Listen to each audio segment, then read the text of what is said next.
I don't need no other, I'm satisfied doing it on my own. Only takes one lover to change your vibe. Ain't that the way it goes? I don't need nobody, but you won't replay. Caught in the memory when you touch my body and you say my name, giving me what I need. Every minute, so lost in it, like you're in my bed. Every hour, give you power. I'm losing mine instead. 24/7, got you on my mind. Think about you all the time. My body wants you night and day, but my head is screaming, go away. 24/7, got you on my mind. Darling, I don't have the time. My body wants you night and day. I'm losing all control of me. Na na na na na. Na na na na na na. Na na na na na na. Na na na na na na. 24/7, I got a place with your name on it just in case you decide you coming out. No time for thinking, too busy dancing and drinking. Know you've been meaning to get up, but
No, that is his. That is her.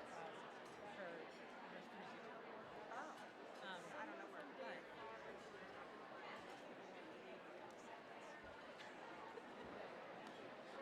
all right. So here's a quick question. I know that they separate up over here, but that's what I was. But David's stimulated. So she didn't.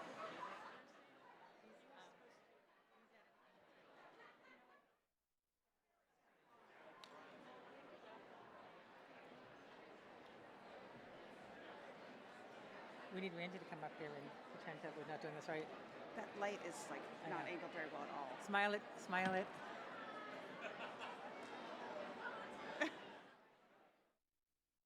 Hold on, let me take my glasses off. Let me take mine off too.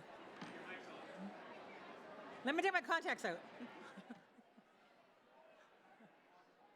Oh, move the water bottle. Can we move it down here? Wait, Well, whose is that? Okay, never knew the photographer. I don't know, it's not mine.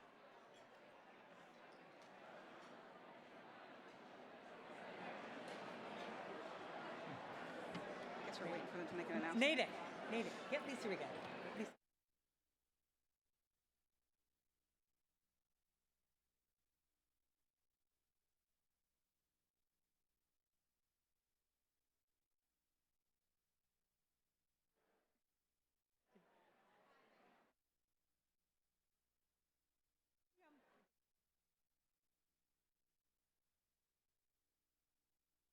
Fix it. Marcia took the other ones and cut it out and put it where she was.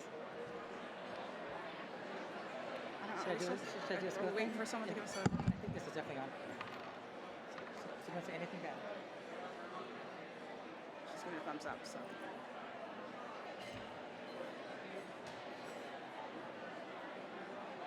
There you go. Good evening. Welcome. I want to pull out my teacher voice and make sure everybody can hear me. Welcome. I'm Tracy Saperstein, one of the very proud co-chairs of the Dana-Farber Marathon Challenge Board. And I'm Carrie Gaudian, the other very proud co-chair, and welcome to the day before your big 26.2 Boston Marathon. We are so honored to kick off this live, in-person, full-room pasta party.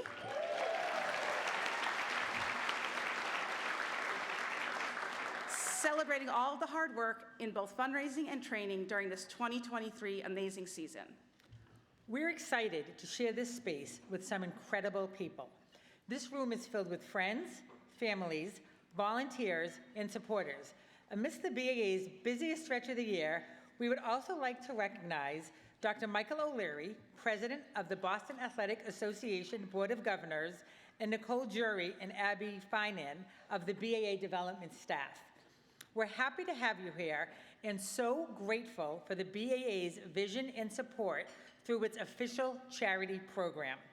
We all know the critical work that the charity program provides to so many worthy organizations, specifically the life-saving work at Dana-Farber.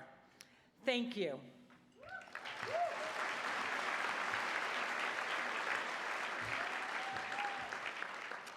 And of course, the reason we are all here tonight is our shared passion. Every dollar we raise this season is directed to the Claudia Adams Bard Program in innovative basic cancer research at Dana-Farber. The Bard Program selects the brightest and most creative scientists and funds their ideas to propel basic research discoveries that transform cancer treatment. Through research and trials, the Bard Program work contributes to increased cancer survival rates. And that is our why. We not only spent hours and hours of running miles and miles, but more importantly, we reached out to everyone we know for their support. Thanks to our hard work, we have been very successful. Stay tuned for our fundraising update. Our team would not be this successful alone. Thank you to the volunteers who stood in the cold and rain to make sure we were hydrated with varying mixes of Gatorade and all the peanut M&Ms we could eat. We also want to thank Jan, Jack, and the awesome running program staff who have spent many hours answering all of our questions and providing the perfect advice. Most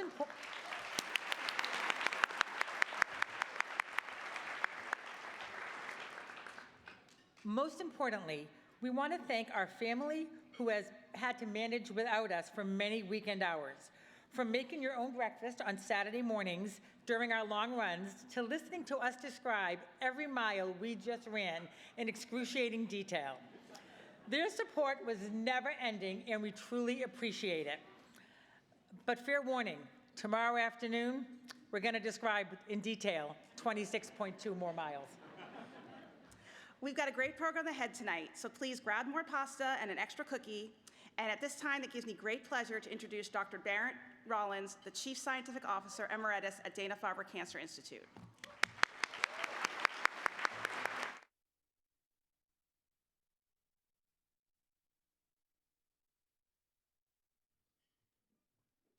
Thank you, guys. So, hi, team. How are you feeling? This feeling that you have, this sort of sense of giddy anticipation for tomorrow, I remember it really well, and a part of me is very jealous of you for having that feeling and running tomorrow. There are other parts of me, like my knees and my hips and my lower back, maybe not so much. But all of me, to extend this metaphor to the breaking point, all of me is in awe of you. And I'm incredibly, I can't begin to express my gratitude. I'm so pleased that you were able to raise so much money to support basic cancer research at Dana-Farber. The BAR program has this incredible legacy of supporting research that ends up impacting the lives of cancer patients. And now you're part of it. So let me tell you a little bit. It'll take us a minute or two to talk about what that impact is.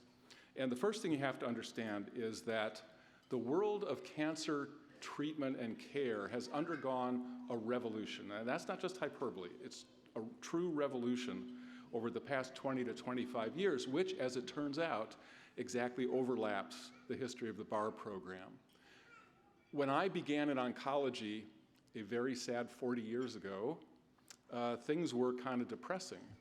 Our treatments were based on, at best, a limited understanding of what the disease cancer was all about, and the outcomes in our patients reflected that sort of empirical approach. I mean, we were giving chemotherapies that were basically sort of blunt instrument poisons.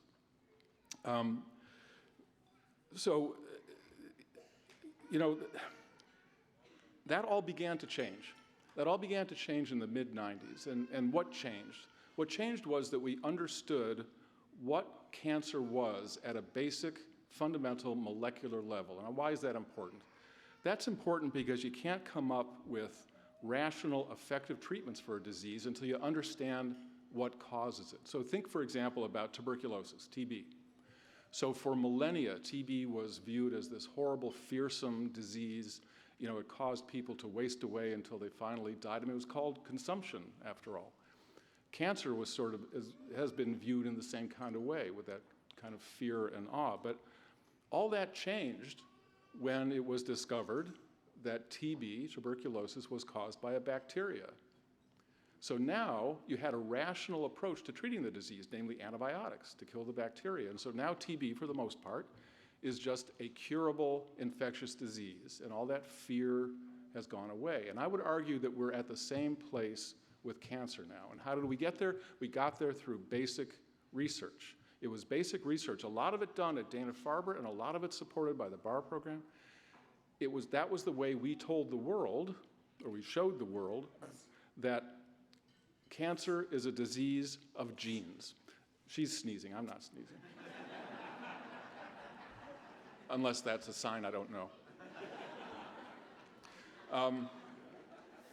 So what happens in cancer is that the genes that control cell growth are damaged or they're mutated in some way. And so, and in fact, one of your former teammates, Matthew Meyerson, a faculty member at Dana-Farber, was the first to discover mutations in a specific growth gene in many of the most common types of lung cancer. And so with that discovery now, you had this rational approach to coming up with therapies, and drug companies developed drugs that counteracted the effect of those mutated genes.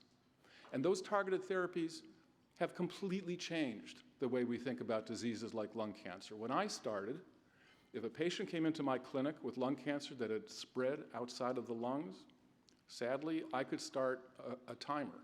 And in 6 months, that patient would be dead no matter what we did. Surgery, radiation, chemo, it didn't matter. But now, if a patient with lung cancer comes into the clinic and has any of a couple dozen mutations, we have pills that have very few side effects that can allow that patient to live for several years. And if that drug starts to fail, we have another one behind it. And if that drug starts to fail, we have another one behind that. And those series of drugs actually, to a large extent, at least in part, were developed through BAR program funding. And so targeted therapy has totally changed the way that we practice oncology. But so has immune therapy. Now, immune therapy is another example of of basic research, but it's also an example of persistence. Back when Dana-Farber was started 75 years ago, our scientists believed that our immune systems should be able to recognize cancers and get rid of them, just like our immune systems get rid of infections. Now, they were right, but it took decades, literally, of basic science research to demonstrate that. It turns out that our immune systems do recognize cancer, but the problem is that cancers make things that suppress our immune system's ability to kick them out of the body. But with the basic science discovery of what those things are, again, drug companies could make drugs that counteract the effects of those suppressors. And now these immune treatments are really the biggest sellers in oncology. And one of the reasons is that not only are they very effective in so many patients, they actually are leading to cures in some of the most difficult cancers we treat, like lung cancer and melanoma, a type of skin cancer. A certain percentage of patients who are treated with these drugs are cured. They're not just put in remission, they're cured. So 30 years ago, outcomes like this were completely inconceivable. And the reason that they occurred is because of basic science research. And so the money that you've raised for the BAR program through your training and your fundraising, again, you have added to this long legacy of basic research that has a direct impact on the lives of cancer patients. And so I want you to keep that in mind tomorrow in particular. So when you hit the wall at Cleveland Circle, or that Achilles thing starts to nag at you around Coolidge Corner, just remember how you got there. It was through all that training and raising money that's going to improve the lives of cancer patients, the patients themselves, their families, total strangers. And so on behalf of all of those people whose lives you have made better, I want to thank you and wish you nothing but the best of luck tomorrow. Go get them.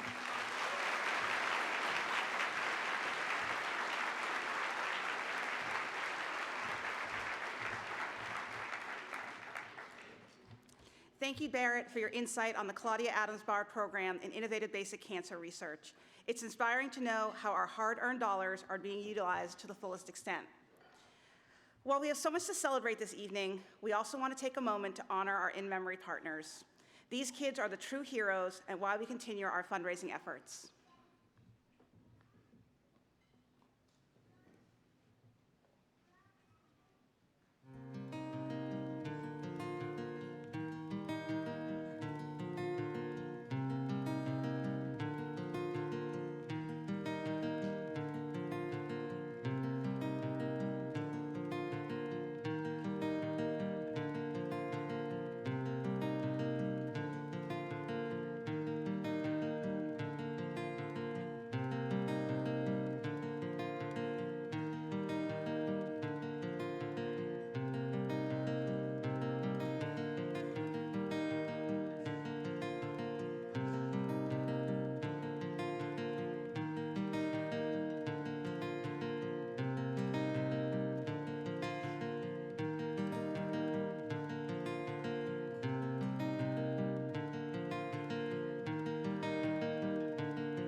And now it is my distinct honor to introduce our speaker this evening, Christina Coccoluto.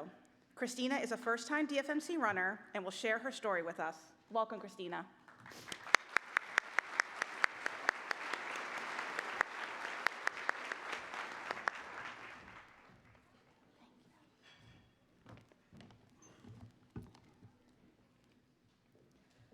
Tough act to follow there.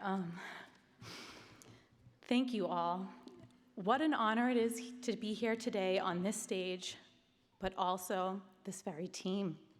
We made it through so many weeks of training, and now we are all here together on the eve of the Boston Marathon. Yeah, woo!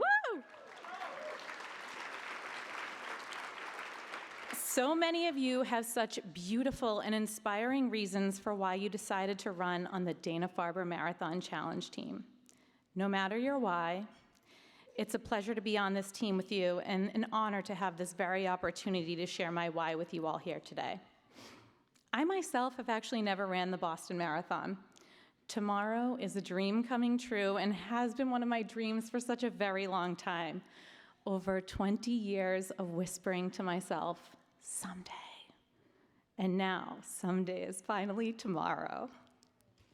We have all dreamt and visualized April 17th, and I'm energized to be in a room filled with so many people who pursue their dreams, because less than 1% of the population actually runs a marathon in their lifetime, and even less choose to run Boston. This dream of ours is fueled by our why. Please raise your hand if you have chosen to run the Boston Marathon in memory of someone. Research matters to us because we don't want any other family to ever experience the pain of the loss we feel, because we know we will carry that person with us for 26.2 miles. Please raise your hand if you're running in honor of someone currently battling this insidious disease. Well, we believe that research could provide answers, more options, and even more time. If you or your family has been impacted by cancer, then you know it impacts the entire family.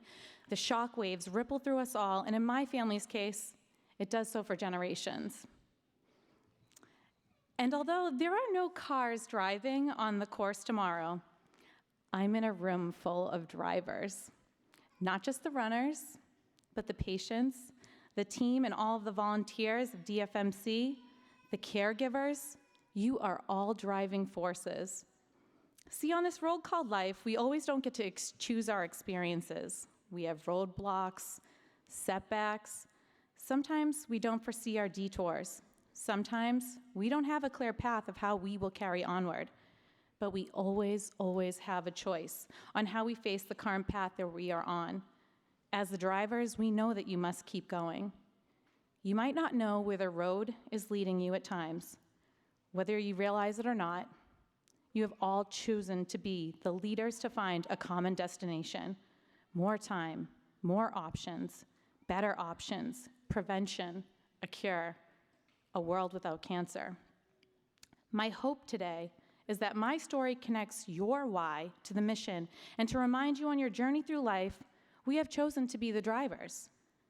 I stand before you as the daughter of a 2-time breast cancer survivor, the niece of a woman who died, and I am the first woman in my family to outpace cancer. Simply put, the difference in generations is time, technology, and research. I'm one of 3 girls. My mom is also one of 3 girls, and by the time I was 10, my Auntie Katie, my Auntie Nancy, and my own mother were all diagnosed with breast cancer. When my Auntie Katie was later diagnosed with ovarian cancer, dots were connected and all 3 sisters were genetically tested, all 3 testing positive for the BRCA1 mutation. I grew up fearing for my mother's health. Like many of you, I'm running in memory of someone I love. My Auntie Katie succumbed to ovarian cancer almost 18 years ago. She fought for over 11 years and did so with immense grace, strength, and love. My aunt lived on the opposite side of the country, and yet she was a force in my day-to-day life. We had a close bond. Every phone call, card, and embrace all filled up my cup so much, because you see, Kathy had this incredible superpower of just radiating a different kind of energy in a room. She had a warmth and ability to be present that was just unmatched. She knew how to listen, how to make you feel so seen, but also shower you with a love that was just next level. She gave the best presents, and she always encouraged shopping sprees to celebrate special occasions. Just to make sure her legacy lives on, I honored her idea of shopping this weekend at the expo. Less than a year after her death, I was diagnosed with melanoma. I felt like I would have given anything to hear my aunt's voice after such a terrifying diagnosis. I never thought at 20 years old I'd be questioning my own mortality. The loss of my aunt propelled me to become the driver of my own health. I was 25 when I decided to have genetic testing at a local hospital. Because we can inherit our BRCA gene from our mother or our father, there was a 50-50 chance that I would inherit my mother's genetic mutation. I tested positive. I actually wasn't shocked by this diagnosis, but in shock of what the protocol meant for my day-to-day life going forward. I'm now living with the knowledge that I'm at risk, high risk for these diseases. We don't have a crystal ball to know when I could be diagnosed with cancer. It was like being told I had a ticking time bomb in my body, but without a clock, the kind of bomb that I had witnessed in my childhood detonate many times within my family. Every 6 months, starting at 25 years old, I would have a breast MRI, a mammogram, a pelvic ultrasound, and a blood test. I couldn't believe that I didn't have cancer, and yet I had to face these diseases as if I did. Because there was this crazy paradox to my situation, because on one hand, I felt really grateful for knowing my risk. I had options to get ahead of this disease. But on the other hand, I always had this guilty feeling about my mother and my aunts because they didn't have these same opportunities. The same year that I found out I was BRCA positive, my high school sweetheart proposed to me. We got married at 26, and we had our first child at 27. At 29, I found a lump in my breast during a self-breast exam. I've known my risk, and yet I haven't taken action. That day, I had an emergency mammogram and a breast MRI confirming a solid mass. So the breast surgeon did a needle biopsy that day. For the rest of my life, I will remember that breast needle biopsy. I'll remember looking up at that ceiling, shaking from head to toe, feeling so angry inside that this was happening to me. And all along, there was an 87% risk I knew that it could happen to me. The cycle would continue, and my daughter would grow up fearing for her mother's health. I received a call that that lump was benign, but my worry persisted. I can see clearly now that that lump was a gift for me, one of the many catalysts in my cancer experience. But I was ready to be the driver. So that same week, I called Dana-Farber for the first time. I remember crying on the phone to the receptionist, not knowing where to begin.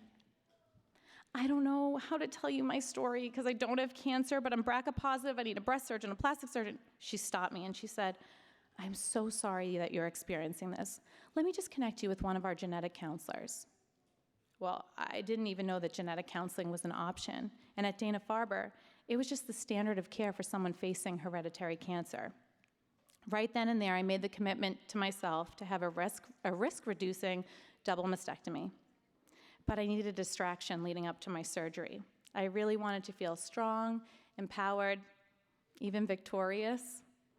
And at the time, I had never ran more than a 5K, but I thought, if I can run a marathon, I can confidently walk into an operating room. So I decided I was going to run the Chicago Marathon, and I'll never forget the way that my sister Vanessa said, you won't be running alone. We are running the Chicago Marathon. With the support of my team at Dana-Farber, just 4 days after my 30th birthday, I crossed my second finish line. I confidently did walk into that operating room at Brigham and Women. This was a permanent choice, but a choice. I would forever be different, but I would be free from this disease constantly haunting me, free from my daughter worrying about my health. My aunt would want me to make this choice.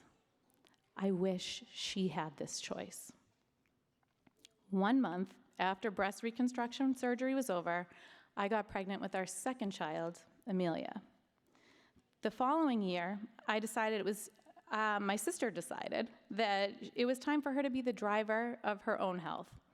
Vanessa got tested for the BRCA1 mutation, and she tested positive. We decided it was time to run the New York Marathon together. It was as if this experience of running marathons was building our strength while blazing the trail for the next generation, proving to us we can do hard things. My husband and I completed our family in 2019 with the birth of our son, Roman, but my risk for ovarian cancer still lingered. The commitment to my family, knowing I never wanted my children to fear for my health, was the driving force for me to start taking action. And although my time creating life was over, the permanence of the next step truly terrified me. Surgical menopause after a double mastectomy in my 30s felt unfair. But then I remembered my aunt. She would have given anything to be here. And research has shown a complete hysterectomy will give me the gift of time, something I wish my aunt was given. I scheduled my complete hysterectomy for October 3rd, 2022. 1 month before my surgery, my sister Vanessa said, well, I'm scheduling my mastectomy for the spring of 2023, but I need a distraction. I'm gonna run the Boston Marathon. Our youngest sister, Stephanie, was the driver of her health when she also got tested at Dana-Farber. She's not BRCA positive, but she was the one this time to say, you're not running alone. Well, then I guess we are running the Boston Marathon. Together, we have officially raised over $50,000 because research matters to us. And on October 3rd, thank you.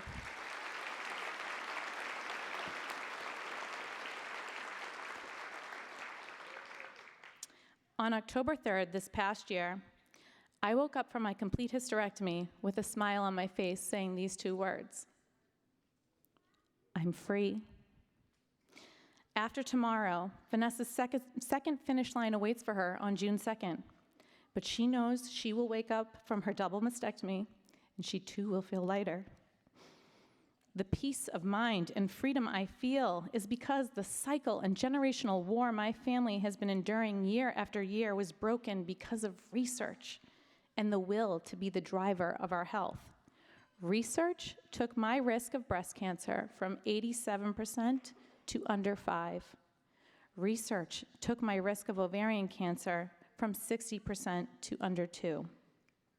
Research gifted my children the ability to have a childhood without fearing for my health, and research will continue to give my children more advanced options. To my children who are here today, Sienna and Amelia, take a minute, look around the room, because if you ever find yourself facing difficult circumstances, remember that time that Mom stood up in a room full of people talking about the drivers. Remember that you have the ability to be the driver in your own life. And I would be remiss if I didn't take the opportunity to thank the entire and collective staff of Dana-Farber, from the parking attendants to the oncology teams. I am inspired to carry on because of the care and support you have given our entire family. You are our drivers. To the patient partners and all of the families, even when you feel like you don't have control over your circumstances, you too are the drivers. You have chosen to endure with courage and love and determination. And finally, back to my teammates. Thank you for your solid fundraising efforts. No matter what that weather is or what your performance is like, may you please remind yourself every step of the way that you are inspiring people as they whisper to themselves, someday. You are helping so many people more than you could ever realize for generations to come. So may you have a restful sleep tonight.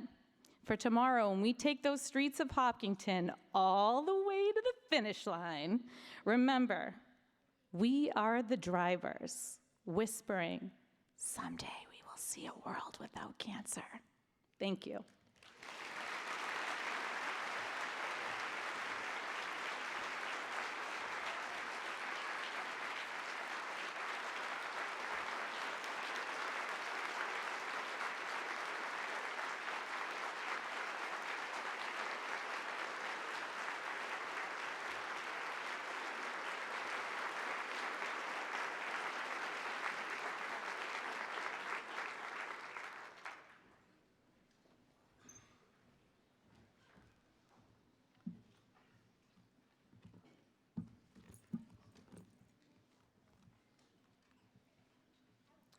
Christina, thank you so much for your inspiring words. We are all so proud of you. And we'd have to give you just one more round of applause.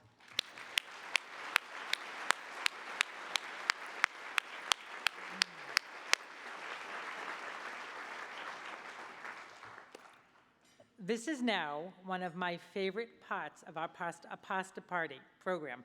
That's hard to say with all those R's. This is now one of my favorite parts of our pasta party program. I have said for years, don't tell Jack, but I like fundraising more than running. It gives me the great pleasure to lead tonight's celebration of DFMC fundraising accomplishments.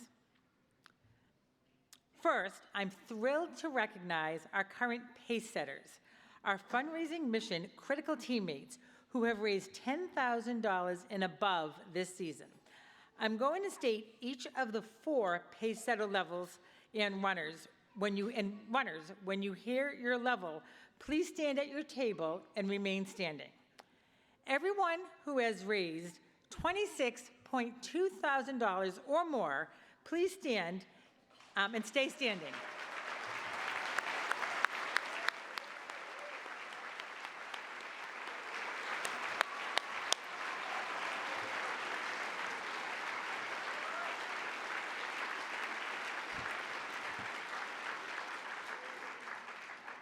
Next, everyone at the 20,000 and up, please join by standing.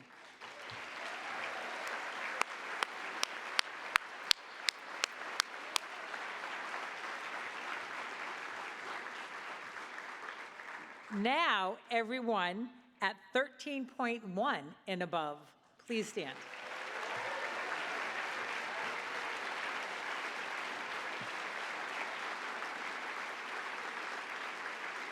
And finally, all of those who have raised at least $10,000 and up, please stand.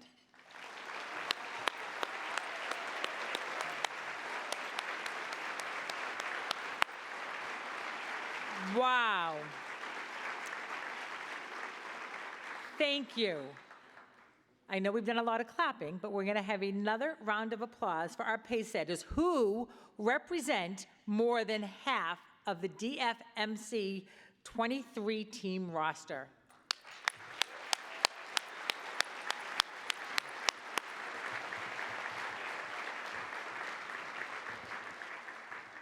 Thank you again, congratulations, and please be seated.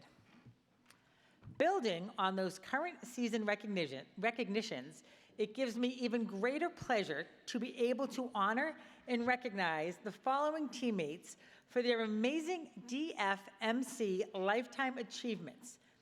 This first group of individuals has achieved raising at least $100,000 over their years of fundraising.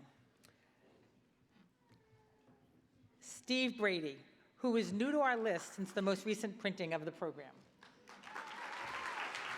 Congratulations. Ronan Campbell.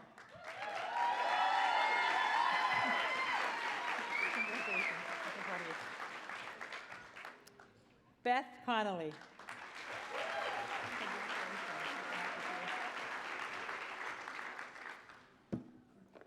Jonathan Duggan.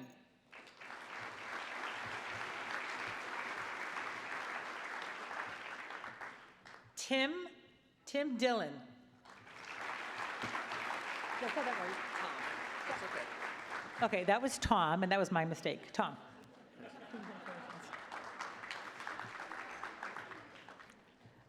Kate Healy.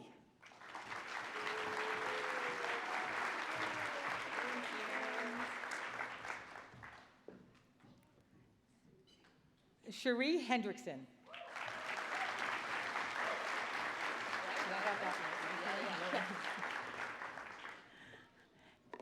Emily Hodge.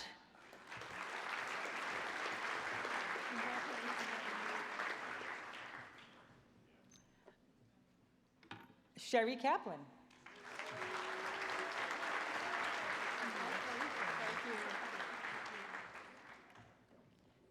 David Kelly.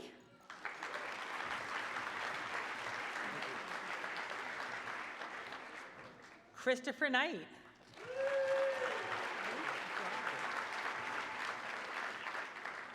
Jason Crute.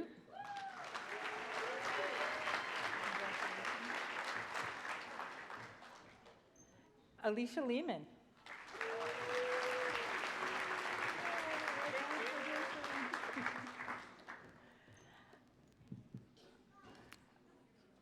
I also want to recognize Elizabeth Ledger, who won't be up on stage today, but congratulations to you. Ryan McCaffrey. Look at you on the Karen section. Yeah. Steve Poirier. Absolutely.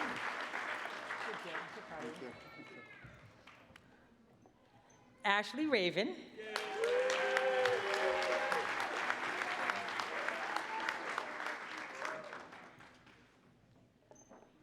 And Mark Rosenblum. No, not Mark.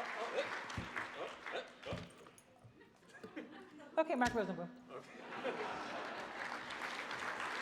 And who did I miss?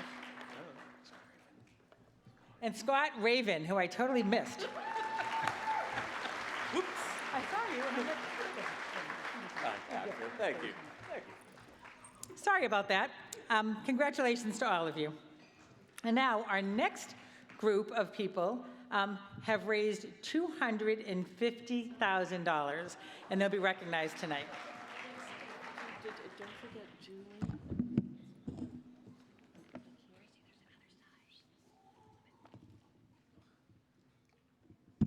And the other side is for our two. Sorry, everybody. Talk amongst yourselves.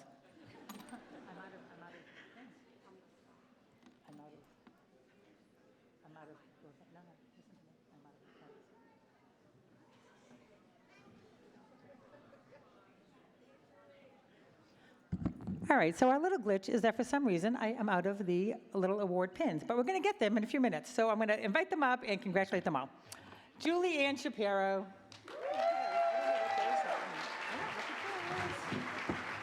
And we found them. Yay!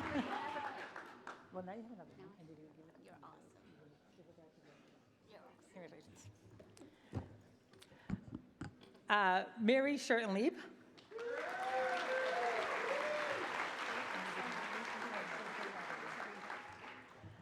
Ken Schur.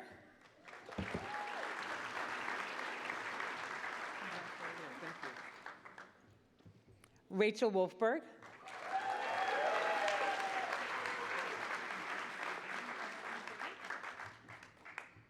Scott Zoback.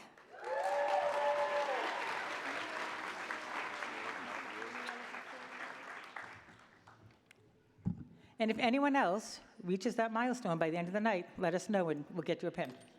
And now we are moving on, correct, Emily?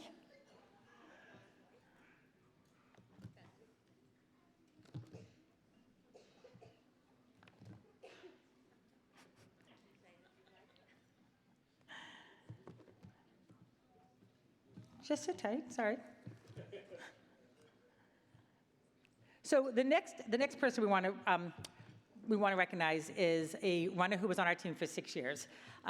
His name was John Bryan. He was a 6-year member of the DFMC team. During his time on the team, he raised $91,000. Unfortunately, in 2020, he lost his battle to cancer. His family knew how important it was to him to reach the 100,000 milestone. They continued the hard work to help him achieve his goal. Tonight, John's wife, Betsy Bryan, is here to accept the $100,000 Lifetime Achievement Pin on John's behalf.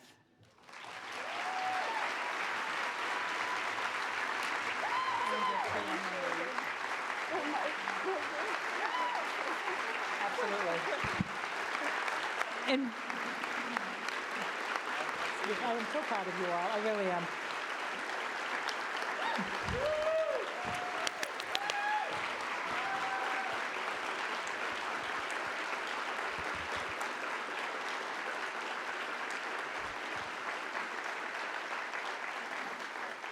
Brian's grandchildren are also here tonight, and one of his grandsons would like to say a few words.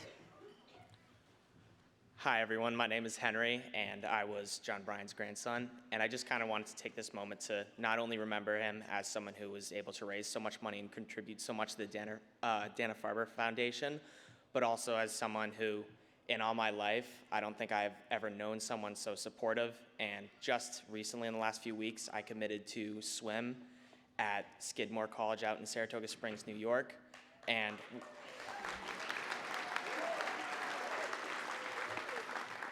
And while doing it, all I could think was how proud my grandfather would have been at any swim meet, lacrosse game, or anything that he could go to. He would always be there. You know, he could have been up early training, running, preparing for his next marathon, but he would always find time to come and tell me he loved me and just tell me that he's proud of me no matter what I do. So I just wanted to take this time to remember him as someone who was always in my corner, always supporting me, and someone who I think no matter how old I get or how old any of my cousins or siblings get, we always remember as just such a good person that we were able to call our grandfather. So I'd like to take this moment to just kind of pay homage to him and remember him for all the great he did for not only our family, but everyone. Thank you.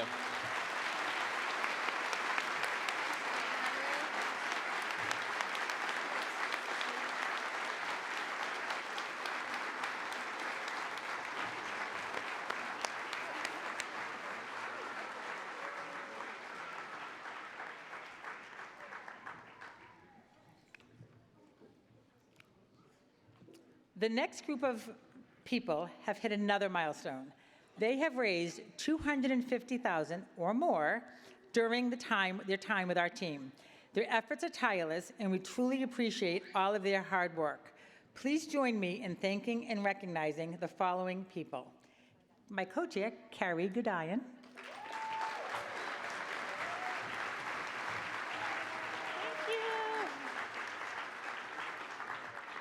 Hillary Hall.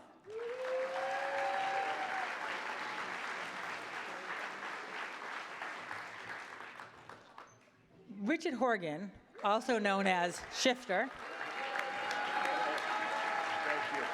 Thank you. Lisa Marks. Eyes open, eyes open. Good job. Mike O'Hanlon.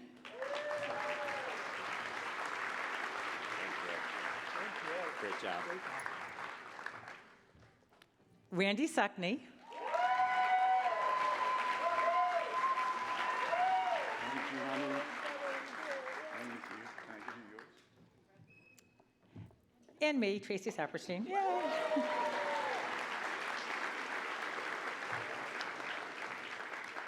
Currently, our two highest lifetime achievement recognition levels are $500,000 and $1 million. I'm so excited to give a shout out tonight to two individuals who have previously been recognized at these respective levels, and they are continuing to go above and beyond and push us all to new fundraising goals. In his 24 seasons on the DFMC team, Jerry Abdelnor has raised over $500,000. It gets better. And is currently approaching the $650,000 mark. Jerry, I don't know where you're sitting, but thank you for all of your hard work and passion for our mission. Our last recognition goes to an individual who has been involved for 13 years. His fundraising has reached an all-time high for DFMC. Please join me in thanking and congratulating John Ledger for inspiring us with a total fundraising amount that has now topped $2 million.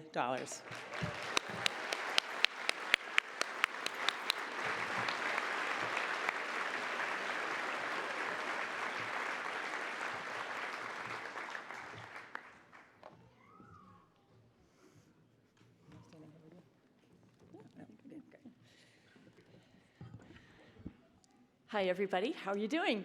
We're here in person. Isn't that great?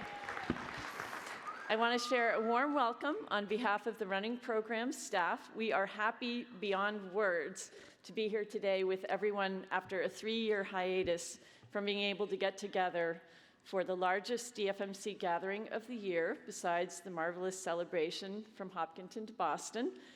Just so very, very happy. And so very, very grateful for every runner on the team working so hard to be both ready for the physical feat ahead and to transform personal motivation into seed money for the vital research conducted through the Claudia Adams Barr Program in Innovative Basic Cancer Research. I can say it in less than a breath, finally. While we leave the details to the scientists and we stick to what we know how to do, run and raise funds, know that every dollar contributed supports the program and is changing the landscape of cancer knowledge and practice across the globe, as Barrett so well described a few minutes ago. And I just have to say, wow, what an incredible lineup of speakers and honorees. You continue to touch hearts and inspire endlessly. Thank you.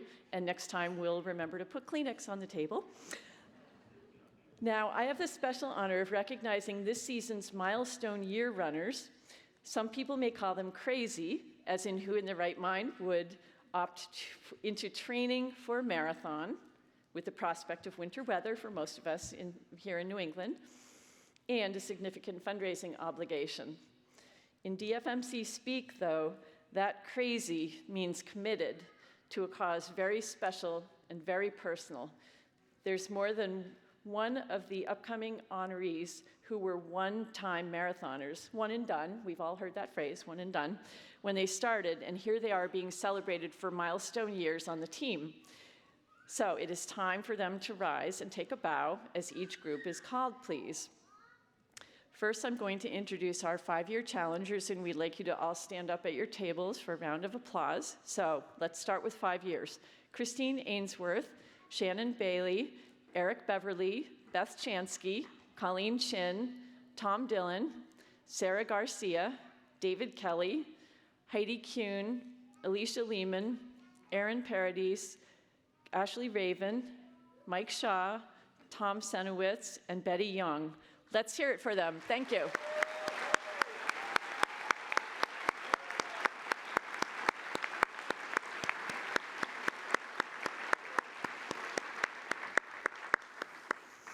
There are 4 10-time marathon challengers this season. Steve Brady, who's a new dad, has a new little marathoner at home. Travis Clark, Jacob Long, and Julie Shapiro.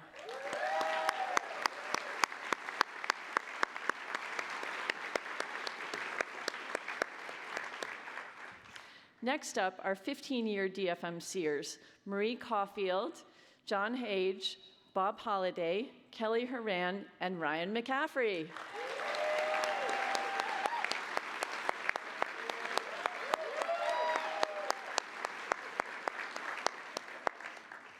And now, the moment that some of us have been waiting for 24 years. This is Lori Nahigian's 25th DFMC.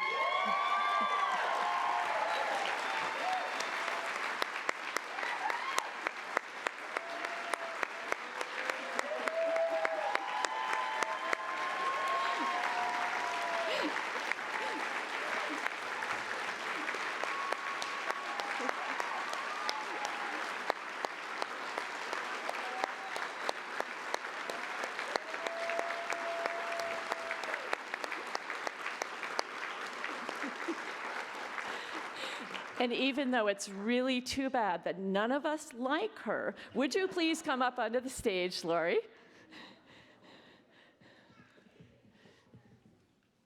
Here she is, the legend.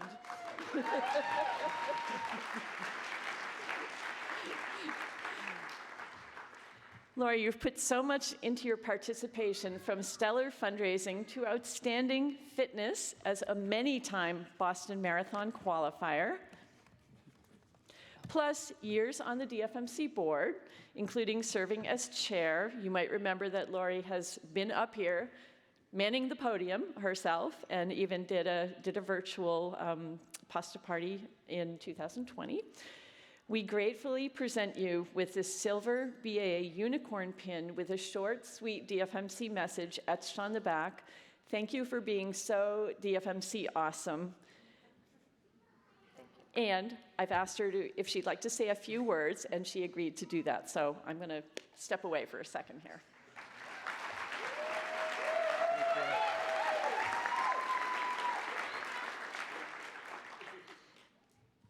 I was honored when Jan asked me if I wanted to say a few words as a milestone runner. She clearly knows me 25 years and knows that one thing I am not is shy.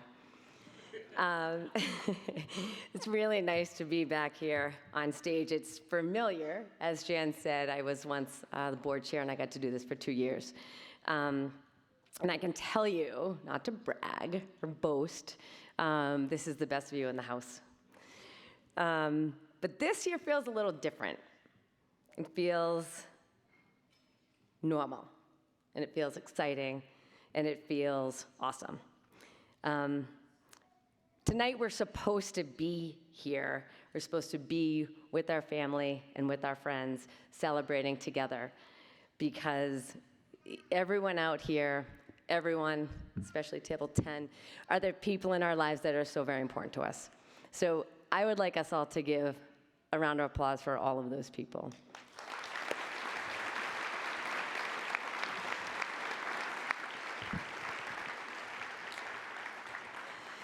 So I've been doing this for 25 years, and thinking about that makes me feel pretty tired, actually, and definitely old, but blessed beyond belief that I actually can and have the ability to do it. I've run some miles, sure, but more importantly, I've raised a pretty good amount of money. And I know that without question, and if I questioned it, Barrett said so, the impact of the funds that we have all raised has been very significant. And I am really proud of that, and you all should be proud of that as well. Selfishly, Dana-Farber Marathon Challenge, this team has given me so much, and I don't feel bad about it. I have made lifelong friends that I absolutely could not do this without. This team, the volunteers, the staff, everyone has offered so much support and, quite frankly, multiple lifelines along the way, because it gets hard along the way, and over the past 25 years, there have been some hard times. But they never stopped, and we have never stopped for each other, and I feel extremely grateful to be a part of that. They know, and you all know, and we all know, that the reason why we do this is to honor our family and our friends and their family and their friends who have fought this fight. So last night, we had the unbelievable honor, a few of us on the team and staff had this unbelievable honor to go to this BAA Gives Back event. And we listened to Adrienne Hazlitt. She was a marathon bombing survivor. And she told us her inspiring story, and it was just so incredible and unbelievable, and I felt very, very, very honored to be there.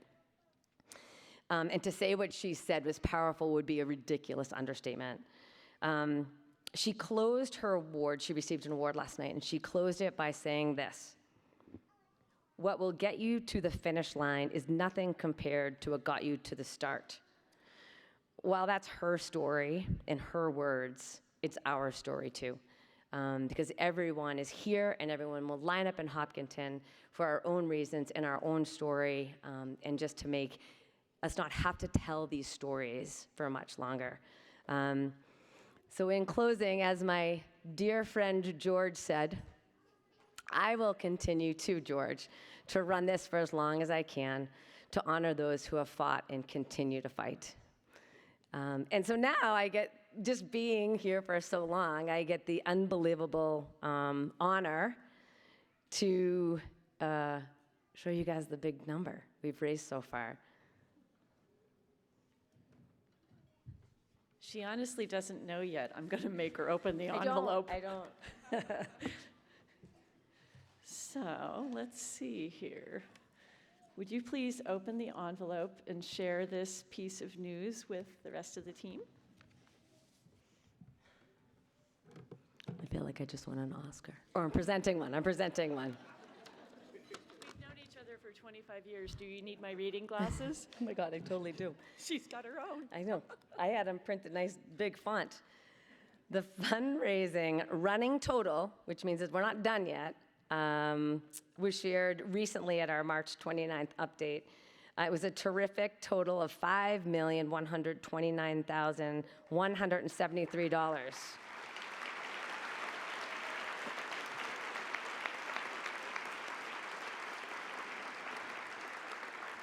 And I can say that since then we've done quite a bit of work, and that total has increased to, can I get some drum rolling or something? $6,467,870.60.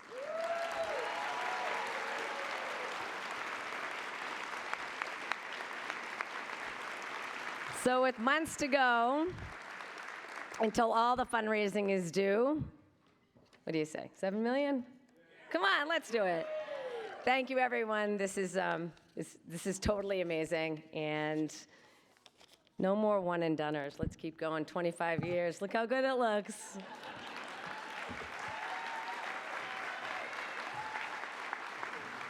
you love that number?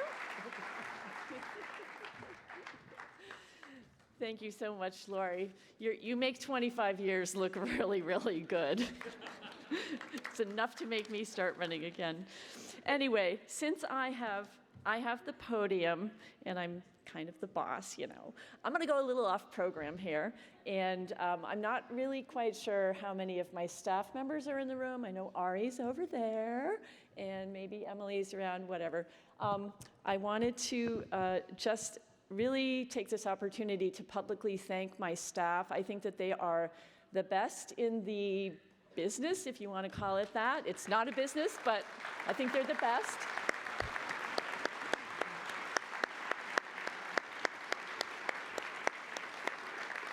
I feel like they could work anywhere, but they choose to be at Dana-Farber, and they really care so much about all of you. They get to know you. They think about smarter ways to work and better ways to support you, and they talk me off the ledge with some crazy ideas sometimes. So I just wanted to, since they've really ridden the tide of not being able to see you for 2-3 years. We have some new staff members who have never had a chance to see the pasta party until tonight. This is the biggest group of DFMC people they've ever seen because of being on break due to COVID.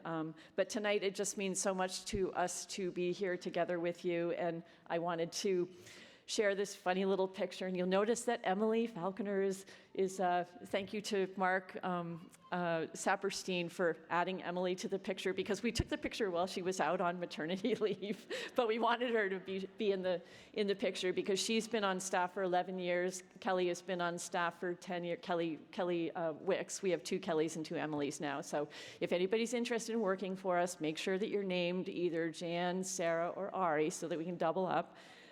Anyway, thank you for please giving them another huge round of applause because they're so important to us.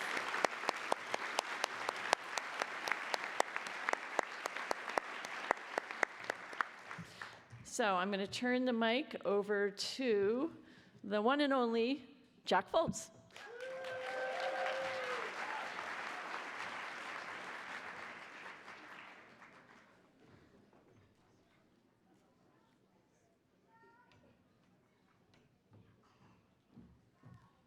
Big print, that's great. Hey, great to see everybody tonight, this afternoon. It's still afternoon, right? And glad to have been able to connect with a number of you face-to-face, and the weekend's not over, so by the end of tomorrow night, maybe we will all be able to at least make a little face-to-face, hand-to-hand contact. So, and certainly really appreciate you all being here. Can you believe it's been 4 years? The veterans, of course, know all this, that this is 4 years. I mean, that's a long time. Sometimes it seems like it's 5 or 6 or 7 years since we've been here. Other times it seems like it was just last year. So anyway, they say, as the saying goes, the setback or the comeback is sweeter than the setback was sour. So here we are, full strength once again, and we're just going to keep on going forward from that. Hearing from things like we heard from Lori and everybody else up here so far, we know exactly that's what's going to happen. So, hey, how was your pasta?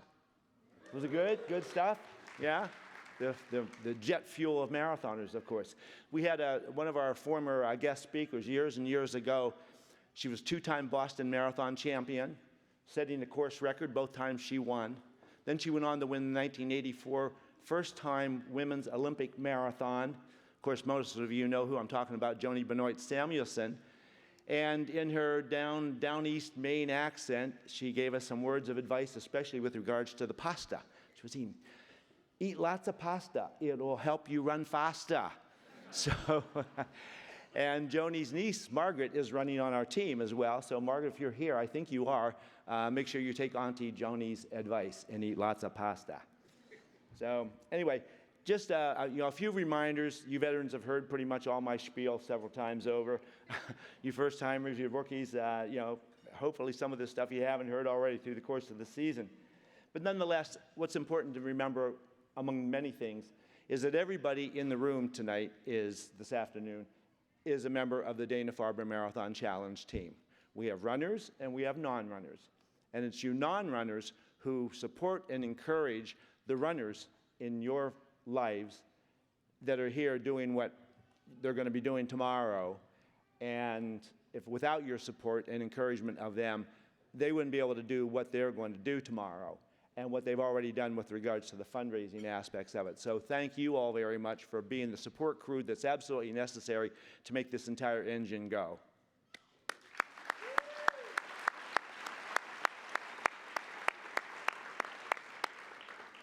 And of course, we have the runners. And so while I've been telling you runners to stay off your feet all weekend, I'm going to break that rule and have you get on your feet and stand up and take a bow so we can all give you guys a nice round of applause. All the runners, please stand up.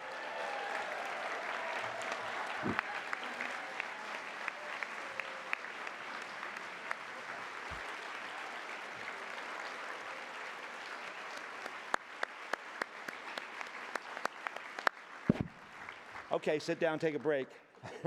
We don't want to overdo it. We also are going to have, when I'm finished here, we're going to have some special guests that we want to introduce to. One more of the many surprises for the night, so I'm going to ask you folks to start migrating toward the stage here. So I think I had a cue I was supposed to give you a little while ago, so now you're going to have to hustle.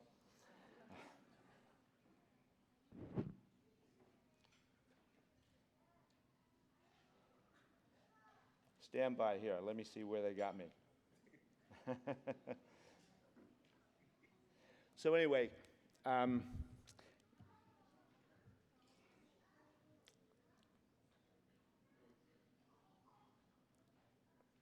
said this many times before, and you're going to hear it again.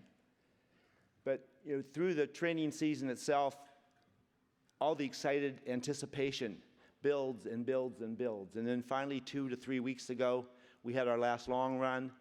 We start the taper, start bringing the airplane in for a landing, and all that excited anticipation starts to, sift into the little doubts and fears and anxieties that might be, as Paul Simon sang, the nearer your destination, the more you slip sliding away. And so now we're getting a little bit closer. Now, tomorrow's D-Day, right? And we're starting to feel a little nervous, a little anxious, a little whatever. So we can mitigate a lot, if not all of that, by, as I've said before, tomorrow is not the final exam. You've already passed that in flying colors with all the training that you've done, all the fundraising you've already done. Tomorrow is the big celebration, okay? So I want you to take some nice deep breaths for the rest of the evening, on into tomorrow morning, relax, and take it all in, especially for our first-time runners running your first Boston Marathon or first marathon. You really want to take this all in. They say the first time is the one you really never forget, and you want to remember it in the most positive way you possibly can. So again, tomorrow's the celebration. This is all part of the celebration and everything, so just relax. You're going to enjoy it. You're going to have a great time. I've been asked to give the weather report. I understand we're going to have some weather tomorrow, and it's not going to be bad. I've been giving it an 8 and 8.5 out of scale of 10, so that's not too bad. The only thing we could get a little bit better maybe is a 15-mile-an-hour tailwind. So if we're not going to have that, duck behind somebody bigger than you all the way in and take the ride. So enjoy and relax all of that, of course. And the other thing, your singlet, our Dana-Farber Marathon Challenge Racing singlet. So when you put that on tomorrow morning, you're going to be 10 feet tall and bulletproof. I want you to feel so empowered when you put that on that, can't do is not part of the vocabulary. And it's also it really is your superhero cape. Okay, you put it on, you're so empowered, you're going to run the race of your dream, and it's also the Dana-Farber banner. So you are charged with taking that from Hopkinton Green to Copley Square finish line, and do so proudly with all the strength that you need to muster. Although if you run properly, run the right pace, you're going to be dancing across the finish line. And while there's no longer a post-marathon shifters party to dance at, you'll just have to create your own and do all that kind of dancing. So anyway, we're ready, you're ready, and I want you to go home after we share with you these last couple surprises. Get a good night's rest, and we'll see you all in the morning.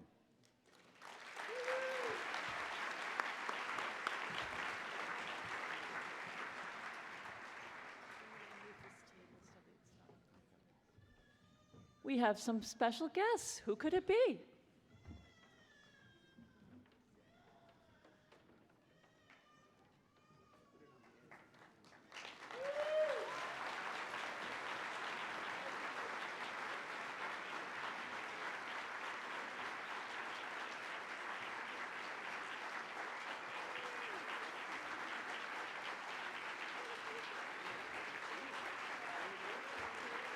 Let's give it up for our patient partners, guys.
That was all on behalf of the runners tomorrow. This is the beginning of your cheering section. It's not going to end until you get to the finish line, but catch them at 17, 25, and everywhere in between as well. So great job. One more big round of cheers, applause for the runners.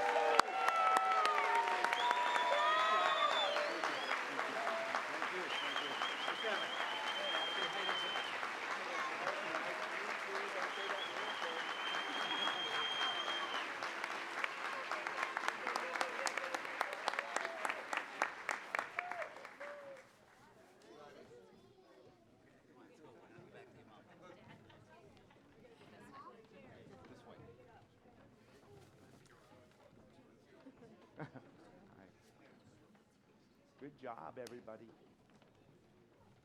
Thank you, Jack.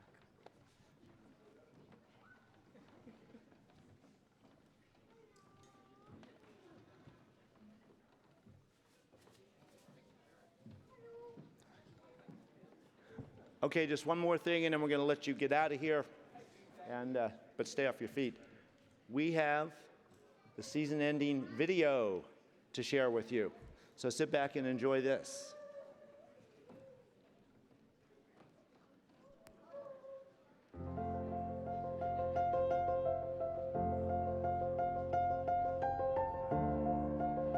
I have run marathons before, but this one is very special, running with the Dana-Farber team. I run for Dana-Farber because it's something that I can do. It's for me a small way to give back for a place that's given me so much. I just love the positive energy from the team, and I loved the camaraderie.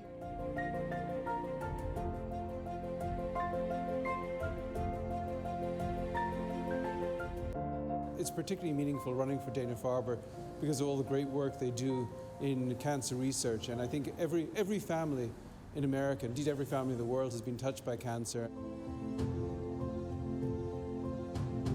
I'm running for Dana-Farber in honor of my grandma and my uncle, who were both treated there, and they received the most amazing care. I lost my dad in 2008, and honestly, they gave us hope when we had none. And just really were a tremendous support for him, others, and then also our family at the time.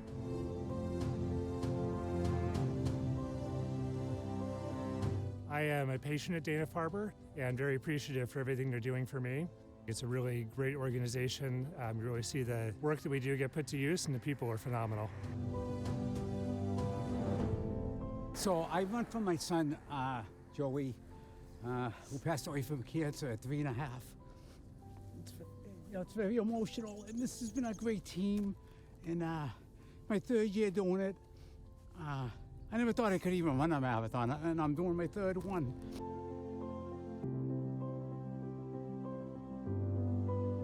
My experience running for Dana-Farber has been one of the most transformational things that I can think of.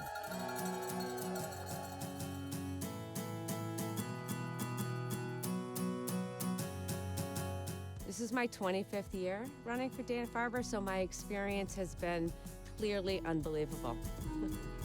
It's such an honor to run for Dana-Farber. My dad ran for Dana-Farber growing up, so I feel like I get to continue that tradition.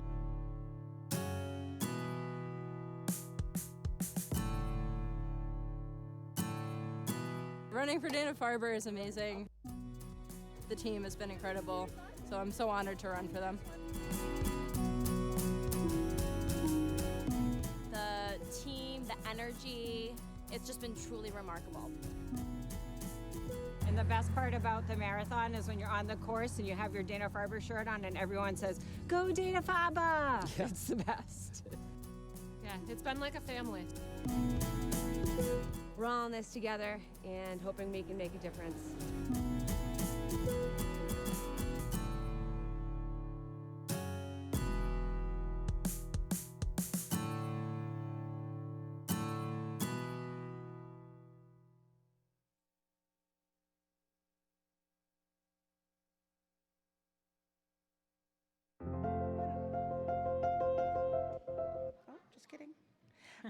Just a quick announcement for our lifetime achievement and our milestone year runners. If you could meet at the balloon arch, we're going to do some group pictures 10 minutes after the conclusion of the party, just to let everyone filter out. It's really hard to follow the inspirational patient partners in the season video, so we're not even going to try. We're going to wrap up our evening. We know for some of you, especially the first timers, tomorrow is a dream come true. You are running the Boston Marathon. We also know for many of us, we have butterflies in our bellies, whether we've run the Boston Marathon once before or 24 plus previous times. It's always an exciting feeling of accomplishment. Know this, tomorrow, when you start in Hopkinton and you run 26.2 miles to Boston, keep that smile on your face and the love in your heart, because you are a DFMC runner, and now you are a part of something much bigger. You are helping all of us reach the ultimate finish line, a world without cancer. Be good, be strong, and don't stop believing. Thanks, everyone.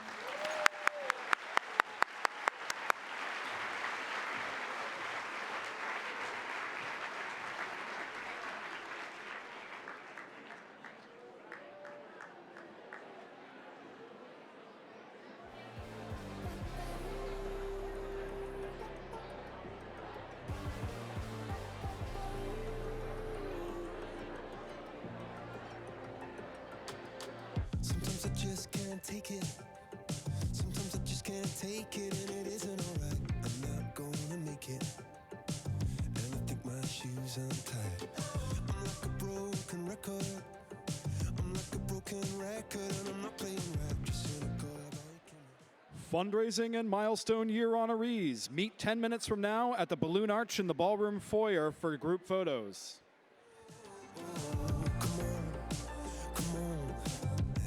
Don't let go. Hold tight, hold tight.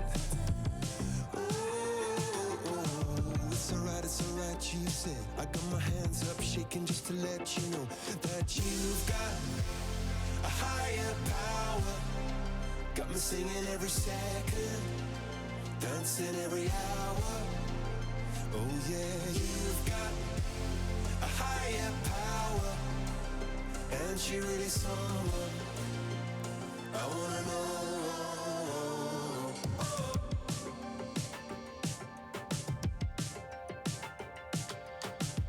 This boy is electric. This boy is electric, and you're sparkling like the universe connected. And I'm buzzing night after night after night. This joy is electric. This joy is electric, and you're circuiting through. I'm so happy that I'm alive. Happy I'm alive at the same time as you, 'cause you've got a higher power. Got me singing every second, dancing every hour. Oh yeah, you've got a higher power, and you're really someone I wanna know.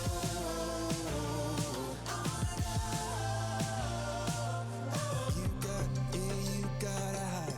You got, yeah, you got a higher. You got, yeah, you got a high.